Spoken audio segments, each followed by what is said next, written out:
Corona virus के infection से लेकर मरीज के मर जाने तक क्या कैसे स्टेजेस आती हैं, वो सारी के सारी स्टेजेस मैं आपसे डिस्कस कर रहा हूं। मगर एक चेतावनी है साथ में, या तो पूरा वीडियो देखें या इस वीडियो को यहीं छोड़ दें। आधी जानकारी आपके लिए घातक होगी, फिर दूसरों को आप गलत जानकारी देंगे। तो कोरोना वायरस एक खतरनाक बीमारी है जिसकी वजह से लाखों लोग इन्फेक्टेड हैं, कई हजार लोग मर चुके हैं। इसका पहला स्टेज होता है संक्रमण, और ये जो संक्रमण है उसके बाद के अंदर कितने लोग मॉडरेट, कितने लोग क्रिटिकल और कितने लोग सीवियर जाते हैं, उसके ऊपर पहले नजर बना लेते हैं, फिर इन्फेक्शन की बात करेंगे। तो ये गोला मैं 100 मरीज मान लेता हूं। 80% लोग ऐसे हैं जिनको सीरियस नहीं होता, सिर्फ मॉडरेट सिम्टम्स दिखाई देते हैं। मॉडरेट सिम्टम्स का मतलब उनको कुछ सिम्टम्स आते हैं जिसके बारे में आपको बता रहा हूं, मगर सीरियस तब नहीं कहलाते जब तक उनको ऑक्सीजन देने की जरूरत नहीं पड़ती। इसके बाद के अंदर जो 15% लोग हैं, ये 80% और ये 15%, 80 और 15%, यानी कि 95% लोगों को लाइफ रिस्क नहीं रहता। वो माइल्ड या मॉडरेट सिम्टम्स के साथ ही दिखाई देते हैं, जल्दी ही ठीक हो जाते हैं। अब जो ये 5% लोग बच गए हैं, जिसको मैं लाल से डिनोट कर रहा हूं, ये 5% लोग ही केवल सीरियस हो जाते हैं। 100 में से 5 लोग ही जो पॉजिटिव पाए जाते हैं, उनके ऊपर लाइफ रिस्क रहता है। पहला दिन हम मानते हैं जब इन्फेक्शन होता है, किसी भी प्रकार से मरीज को इन्फेक्शन हो जाता है, यानी कि उसकी नाक या मुंह या आंखों के जरिए वो जो वायरस है वो अंदर पहुंच जाता है और अपना काम शुरू करता है, यानी कि डे 1। तो ये जो सिम्टम्स हैं ये दिखाई देंगे आपको फ्लू, जुकाम के एक ऐसे सिम्टम्स जो कि सामान्यतः होने वाली जुकाम से कुछ अलग हैं। आपको पता पड़ रहा है उन सिम्टम्स के बारे में। तो डे 1 के ऊपर हो रहा है आपको इन्फेक्शन, और सिम्टम्स आने में कम से कम आपको 3 से 4 दिन लग जाते हैं, यानी कि इस इन्फेक्शन से और सिम्टम्स आने के अंदर डे 5 लग जाएगा आपको। कुछ लोगों में दूसरे दिन भी इन्फेक्शन के सिम्टम्स आ जाते हैं, कुछ लोगों को 4-5 दिन लगते हैं, कुछ लोगों को इससे ज्यादा भी समय लग जाता है, मगर सिम्टम आने के अंदर ऑर्डिनरीली 4 से 5 दिन दिखाई दे रहे हैं। तो डे 5 को हमारे सिम्टम्स अपीयर हो गए हैं, और अब हमें हॉस्पिटल्स जाने की जरूरत कब पड़ेगी? सिम्टम्स अपीयर होने के बाद में हालत खराब होने में इसमें बहुत ही कम समय लगता है, और अगले 2-3 दिन के अंदर पेशेंट को पता लग जाता है कि हॉस्पिटल जाए बिना उसकी पार नहीं पड़ेगी। यानी सिम्टम्स आने के 2 दिन के अंदर, यानी डे 7 तक हॉस्पिटलाइजेशन की जरूरत पड़ जाती है। फिर भी जो माइल्ड इंफेक्शन होते हैं वो इस समय तक सोच रहे होते हैं कि उन्हें हॉस्पिटल जाना है कि नहीं जाना है। तो जैसा कि हमें पता है, कोरोना वायरस लंग्स के ऊपर असर डालता है, और ये पूरा का पूरा रेस्पिरेटरी कैनाल के ऊपर असर डालता है। इसके अंदर कोरोना वायरस बाहर से आपके अंदर संक्रमण पैदा करता है, और संक्रमण यहाँ पे इस तरीके से नया नया संक्रमण होते होते वो धीरे धीरे लंग्स के अंदर पहुंच जाता है, और लंग्स के अंदर भी कोरोना वायरस आ जाता है। मगर इसको यहां तक आने में पूरा रास्ता संक्रमित करके और अपने आप को बढ़ाते बढ़ाते आना होता है। अब लंग्स के अंदर क्या होता है, जहां पर सबसे बड़ी समस्या होती है उसके बारे में आप जानिए। लंग्स के अंदर सेल्स होते हैं, और ये जो सेल्स होते हैं ये साधारण सेल्स नहीं होते, इनमें सीलिया लगे होते हैं, और ये जो सीलिया हैं ये इस तरीके से लंग्स में कोई भी चीज होती है उसको बाहर निकालने में हेल्प करते हैं। इनका काम ही यही होता है कि वो जो छोटे छोटे से रेशे हैं, ये कोई भी सामान होता है तो इसको ये वाला जो सीलिया है ये आगे फेंक देता है, फिर ये वाला जो सीलिया है इसके पास में ये सामान आता है, ये इसको और आगे फेंक देता है, और इस तरीके से धीरे धीरे करके वो शरीर से बाहर निकल जाता है। जैसे खरखराट आप करते हैं ना,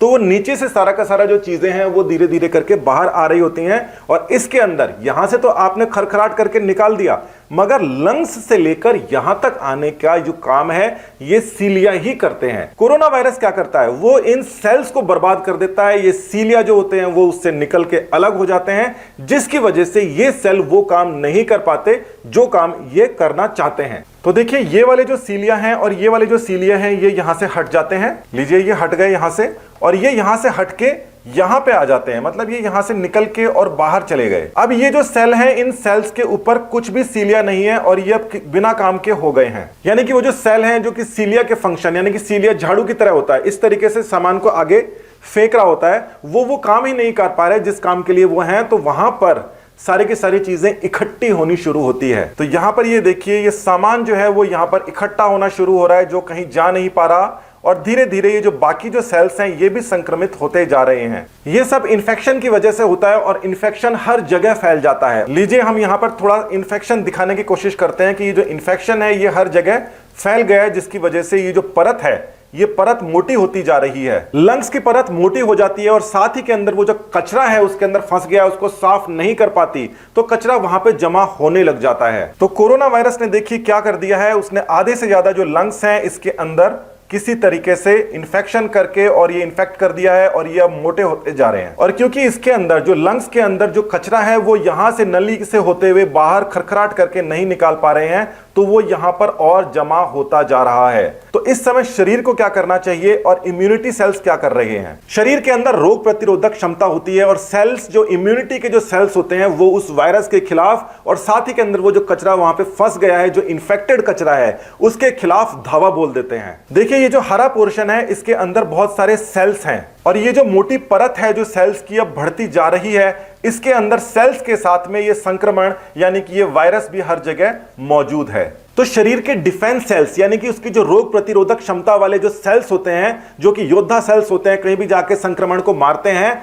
वो देख रहे हैं कि सामने वाला जो सेल है उसके ऊपर भी वायरस का वो कण मौजूद है, तो वो वायरस और उस कण के विरुद्ध हमला बोल देते हैं और हर जगह मारकाट मचाना शुरू कर देते हैं। शरीर उसका मुकाबला तो कर ही रहा है, जिन सेल्स के अंदर वायरस घुस गया है उसको तो वो मार ही रहा है, मगर जो सेल्स फट गए हैं जिसके ऊपर वायरस के निशान बाकी हैं, ये हमारे ही शरीर के योद्धा सेल्स, उनके ऊपर देखते हैं कि इसके ऊपर वायरस के सिम्टम है और उसके साथ में भी मारकाट मचा देते हैं। पूरा का पूरा शरीर लंग्स के खिलाफ हो जाता है। इस सिम्टम को कहते हैं एक्यूट रेस्पिरेटरी डिस्ट्रेस सिंड्रोम, यानी कि शरीर पहले से ही परेशान है, लंग्स पहले से ही परेशान है और जो शरीर के योद्धा सेल्स होते हैं वो लंग्स के अंदर अपने दूसरे cells, infected, non infected cells, सबको मारना शुरू कर देते हैं और उनको समझ नहीं आता है। मतलब शरीर ही अपने खिलाफ हो जाता है, अपने ही ऑर्गन के खिलाफ हो जाता है। ऐसा होता है कोरोना के वजह से। तो इसी चार्ट पे हम दोबारा आ जाते हैं। ये जो 5% केस है, यहां पर इस तरीके की समस्याएं चल रही हैं, यानी कि जिन्हें क्रिटिकल केयर की जरूरत है, जिन्हें वेंटिलेटर्स की जरूरत है, मगर फिर भी जो 95% केस हैं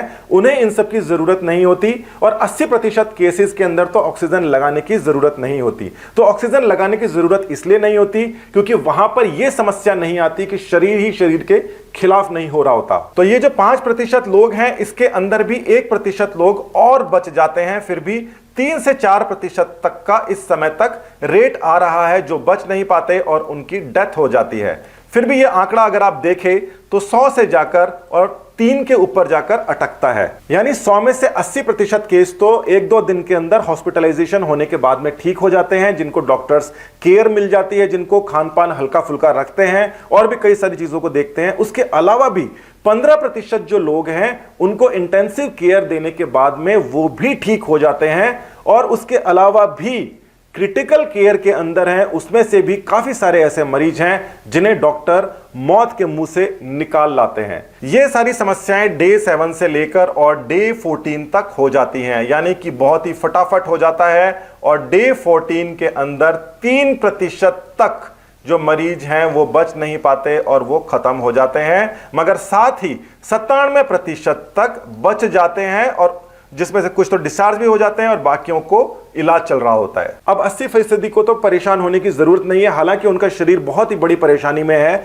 मगर फिर भी मरने से वो बेटर हैं। और उसके बाद भी जो लोग बचते हैं उनके लंग्स के अंदर परमानेंट डैमेज हो जाता है, हनीकॉम्ब लाइक स्ट्रक्चर कहते हैं, मतलब जो लंग्स के कई हिस्से हैं वो कोरोना होने के बाद में उसके अंदर छेद हो जाते हैं अलग अलग, और वो जो छेद हैं वो परमानेंट रहते हैं, वो ठीक नहीं होते। कई सालों में जाके थोड़ा बहुत लंग्स अगर रिकवर कर जाए तो कर जाए। तो देख लीजिए, डे 1 इन्फेक्शन वाले दिन से शुरुआत हुआ था, उसके बाद में सिम्टम्स आने में भी उसको 3 दिन एक्स्ट्रा लग गए थे। इस समय तक वो इन्फेक्टेड था और इन्फेक्शन फैला रहा था। पहले दिन से चलते हुए डे 7 पर आके उसे हॉस्पिटलाइज होना पड़ गया था, मगर फिर भी कुछ ऐसे % लोग भी हैं जिनको पॉजिटिव होने तक बुखार नहीं आया था। मतलब ध्यान देना इस बात को, 40% लोग ऐसे थे जिन्हें पॉजिटिव पाए जाने तक बुखार नहीं आया था, मगर एडमिट होने के बाद के अंदर उनको, क्योंकि वो स्टेज के अंदर थे, उसके बाद उनको बुखार आया। यानी कि जरूरी है कि सिम्टम आए तो आपको अपनी जो है वो रक्षा करनी है और डॉक्टर के पास में जाना है, मगर सिम्टम नहीं आते हैं फिर भी आपको जो सोशल डिस्टेंसिंग है और जो अलग अलग चीजें हैं सरकार ने बता रखी है उनका पालन करते रहना है, क्योंकि पता नहीं है 4 दिन बाद में आपके साथ में क्या होगा। हर रोज हमारी जानकारियां बढ़ रही हैं कोरोना के प्रति और नई जानकारियां आ रही हैं। आपको घबराना नहीं है, मगर जितनी सारी की सारी चीजें आपको सरकार बता रही है उसका पालन करना है और यह भी ध्यान रखना है कि हर कोई नहीं मर रहा है इससे, मगर फिर भी कौन मरेगा कौन बचेगा इसका पता नहीं है। आपको अपनी और अपने परिवार की रक्षा करने के लिए सावधानी ही बचाव है, यह ध्यान में रखना पड़ेगा। अगला वीडियो हाइड्रोक्सी क्लोरोक्वीन के ऊपर आ रहा है, जिसके अंदर मैं आपको यह बात बताऊंगा कि ये जो लंग्स के अंदर पानी भरने वाली जो समस्या है और ये जो वायरस वाली समस्या है, इसके अंदर ये हाइड्रोक्सी क्लोरोक्वीन जो कि एंटीवायरल ड्रग ही नहीं है, वो क्यों काम आ रही है और कैसे आ रही है। रोचक है, समय भी है, देखना जरूर।